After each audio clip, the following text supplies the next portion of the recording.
importantes, né?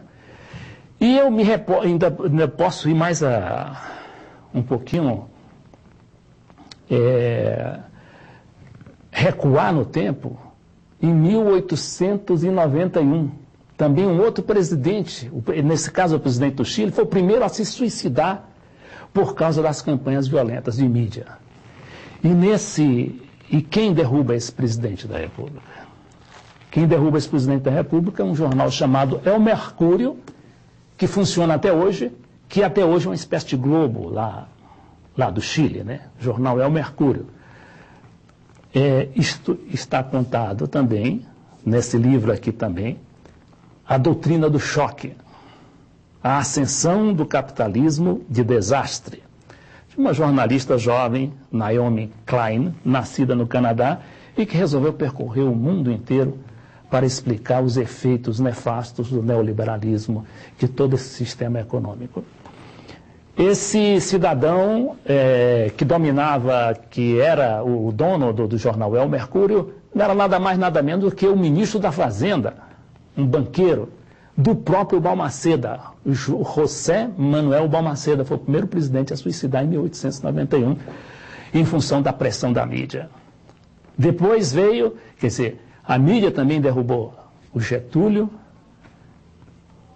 derrubou o Allende em 73, derrubou o João Goulart, derrubou em 64, isso, o João Goulart, quer dizer,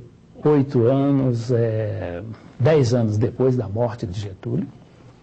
Depois houve a derrubada do Jânio Quadros, quer dizer, antes, aliás, o Jânio foi antes do João Goulart. Depois houve o próprio Collor, que foi um fenômeno interessante, porque ele foi construído pela mídia. Foi o primeiro candidato midiático de que se tem notícia no Brasil. Ele foi formado pela mídia, ou mais especificamente pela Rede Globo de televisão, que na realidade é mais simbólica, é mais emblemática, mas que na realidade ela é apenas um setor da grande imprensa, da grande mídia, que acompanha e que faz acompanhar a televisão, as outras estações de televisão, os jornais e tudo, que tudo é a mesma coisa, tudo transmite a mesma mensagem. Você já ouviu falar na nossa imprensa que o maior salário mínimo pago na América Latina é o da Venezuela e que lá o desemprego está em torno de 6%, muito menos que aqui? Ou então você já viu noticiado na imprensa brasileira que a Unesco decretou que Venezuela e Bolívia são territórios livres do analfabetismo? Pois é. No Brasil, o processo de controle do conteúdo e a massificação da informação funciona mais ou menos assim. Os principais meios de comunicação, o Globo, Folha de São Paulo, Estadão, selecionam as matérias, geram conteúdo, fazem interpretações e análise. A partir daí, eles e suas agências de notícias municiam a rede de informação brasileira. E assim, as notícias já filtradas são popularizadas pela TV, porque 90% da população tem televisão em casa. Tanto é que o Collor foi apoiado por todas essas forças poderosas. Só que o Collor, de alguma maneira, ele contrariou os interesses dessa mídia. E o que aconteceu? A mídia se voltou contra ele e o derrubou.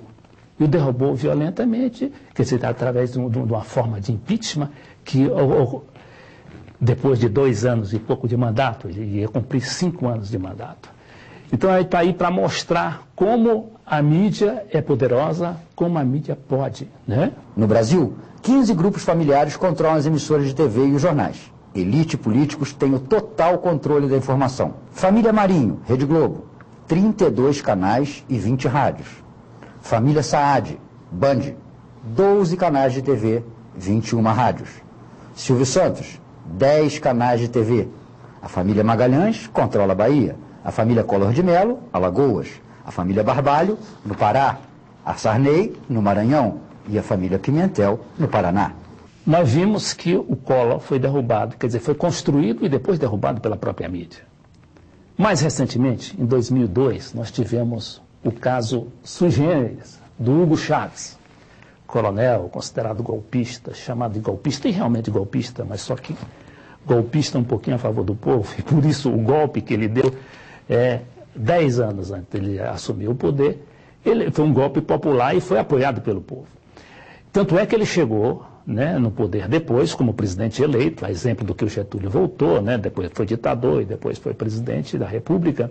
Então, derruba-se o Hugo Chávez em 2002, 3 anos depois de ele ter assumido o poder, com 62% do apoio da população.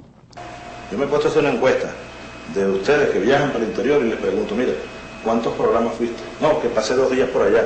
¿Fuiste a la televisión? ¿Fuiste a la radio a decir algo?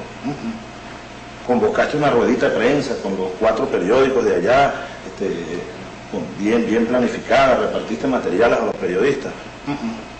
Es un problema gravísimo de la revolución. No comunicamos, no sabemos comunicar. ¿Ah? Los logros. Sí, los logros, los planes que están en marcha, incentivar a la comunidad, llamarlos a cooperar y mostrar resultados tangibles, porque lo que todos los días aparece por la prensa es, bueno, que el país se está hundiendo, que aquí no hay gobierno, y manden a alguien adelante, que coordinen, que ustedes llegando, voy para la radio de una vez. Aquí llegó el gobierno revolucionario, revolución bolivariana, y en la mañana se paran temprano. Televisión local. Eso neutraliza la gran campaña de los grandes medios. Nuestro presidente está embelesado en una forma sexual tipo freudiana con el señor Fidel Castro. Si no hay un embeleso. Y dirigentes de Acción Democrática introdujeron ante el Tribunal Supremo de Justicia una declaratoria de insanidad mental del presidente de la República, Teniente Coronel Hugo Chávez Frías. Va llegando el momento en que todos hablemos de la transición. Sin Chávez, por supuesto. Hasta el próximo jueves. In the past, Venezuelan governments had imposed heavy censorship on the media. But under Chavez, there was now total freedom of expression. Despite this, Chavez faced an almost daily battle with the private media, which attracts the lion's share of the TV audience. There are 5 private TV channels controlled by some of the most powerful economic interests in the country. In this media battle, Chavez used the only platform available to him, the state-owned TV, Channel 8. Like all battles, it was one that he seemed to relish.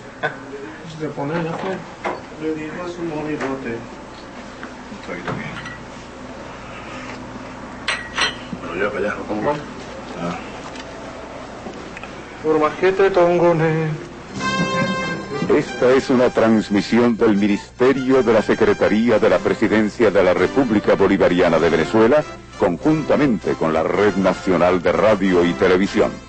Nosotros apoyamos la lucha contra el terrorismo, pero no se entienda esto como una carta blanca para que se haga cualquier cosa, y nosotros seguimos pidiendo hoy todavía, después de mes y medio, casi 2 meses, Dios mío, por la paz, que se busquen soluciones al problema del terrorismo, sí, que se busque a los terroristas, pero así no.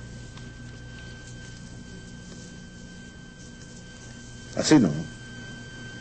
Miren estos niños. Quem derrubou Hugo Chávez? A mídia. Mas não foi a mídia só através de seus representantes no parlamento, nas Forças Armadas, não. Foi ela, fechou o cerco, fez uma campanha violentíssima, né? Jogou o povo na rua contra o governo. Bom, só que o Chávez, ele tinha a favor dele o que se chama de povo organizado.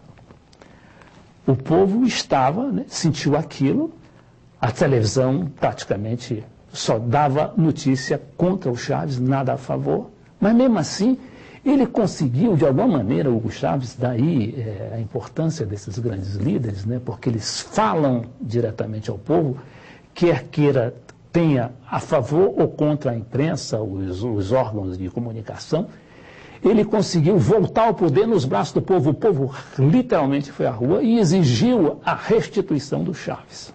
Bom, quando o Chávez chega no poder, ele diz, agora chegou a hora desse poder popular ter a sua televisão. Então ele inaugurou em 2005, 3 anos depois desse golpe, a Telesul. A Telesul, que todo mundo dizia que ia ser uma televisão pública, mais uma das televisões oficialistas, mais uma televisão chapa branca, é hoje a única televisão na América Latina a fazer face, quer dizer, a enfrentar o poder grande, o poder sistemático das grandes televisões internacionais que são transmitidas na própria língua, no espanhol ou no português aqui no Brasil.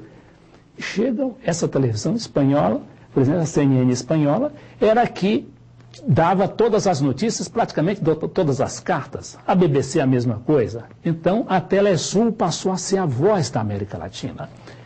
E, agora, ao mesmo tempo, o Chávez fez um satélite, juntamente com a China, num convênio lá que eles fizeram. E hoje a Telesul, ela abrange toda a América Latina e tem condições de mandar sua imagem para a Europa, para o norte da África y até para los Estados Unidos. 4 condicionantes para participar en el proceso electoral. La primera es el retorno inmediato del presidente José Manuel Zelaya Rosales. La segunda tiene que ver con parar una campaña de desprestigio que están realizando los medios de comunicación golpistas contra el Partido de Unificación Democrática y contra la dirigencia y sus candidatos. Dirigentes de la Resistencia Popular contra el golpe de Estado también se abstendrán de acudir a las urnas de votación. Insisten en que solo reconocerán a Manuel Zelaya como presidente. Invitar al Partido de Unificación Democrática, las candidaturas independientes, al PINO, socialdemócrata y a los liberales en resistencia a desconocer las elecciones. Organizaciones docentes, campesinas y obreras ratificaron que continuarán la resistencia pacífica. Esta fue la jornada de movilización número 65. É claro que a audiência da Telesul não chega ainda a fazer concorrência com a CNN, mas está se aproximando bastante, né? Sobretudo agora, porque ela conseguiu um contrato com essas grandes redes de cabo, né?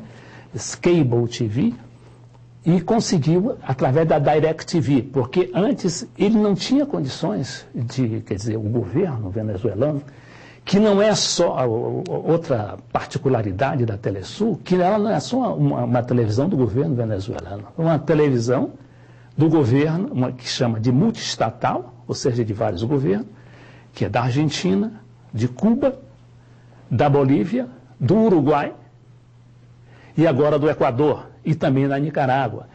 Quer dizer, são todos esses governos progressistas. O Brasil também tem um convênio, algum tipo de aproximação, ainda que não integre a mesa diretora lá dos proprietários da Telesul. Mas o Brasil, através do governo progressista, do presidente Lula, conseguiu de alguma maneira se aproximar desse esquema. No Brasil, a Telesul é transmitida pela TV Cidade Livre, canal comunitário de Brasília, e também pela TV Paraná Educativa, que pode ser captada no canal 115 da Sky e por antena parabólica em toda a América Latina. A Telesul transmite de segunda a sexta, a partir das 7h45 da noite, horário de Brasília, o Telesul Notícias, um jornal de meia hora dublado em português.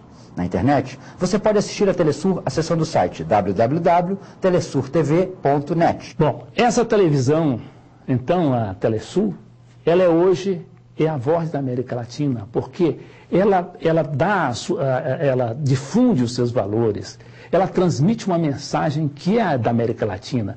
E os seus valores, por exemplo, seus valores culturais, a sua música, né, o seu folclore, tudo isso era esquecido, porque você de Washington, de Londres, você não consegue entender esses valores da população, por mais sofisticado, por mais bem pago que você seja, um profissional de jornal, um profissional, né, de cultura, ele não vai conseguir, em Londres, mesmo que seja da Venezuela, do Brasil ou do Uruguai, ele vai conseguir ter essa sensibilidade para os problemas. Então a Telesul passou a dar grande enfoque, né, na cultura do seu povo e na defesa e na mensagem política de transformação que esses governos progressistas conseguiram finalmente fazer com que a América Latina seja ouvida nas grandes negociações internacionais. E é hoje, inegavelmente, um polo de poder.